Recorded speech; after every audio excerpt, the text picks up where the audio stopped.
Professionals, researchers and members of international community gathered at the University of Ibadan to conserve the country's pangolins.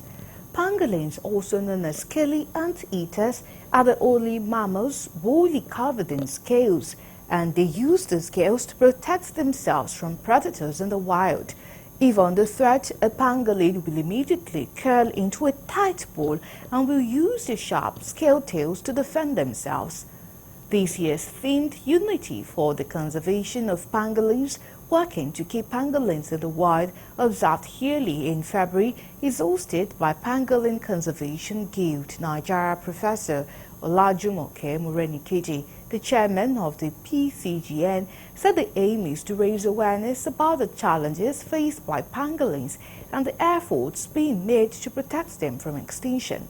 She stressed that the animal is threatened by supposed medicinal properties and considered a delicacy in Africa and Asia.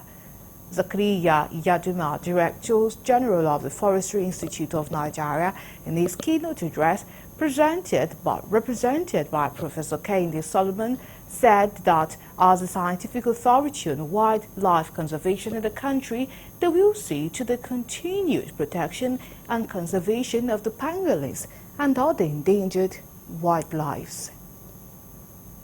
Pangolins are the most illegally traded mammals in the world.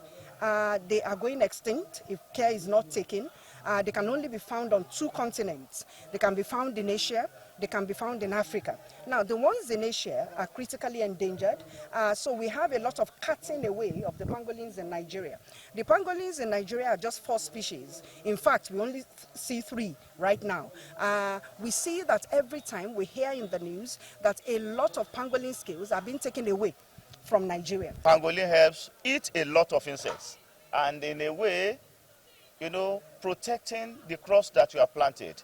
That means that if pangolin does not exist, does not survive, the issue of food security will be a mirage. It cannot be achieved. So pangolin must be protected in nature, and our people are being educated on the need to make sure that pangolins survive.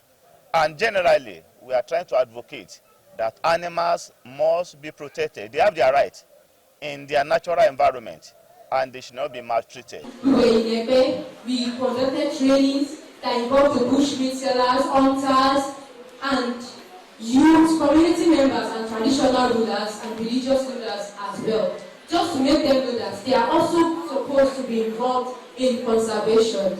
We rescued some pangolins that are on the verge of being killed because these animals are going into extinction and they really need to be rescued.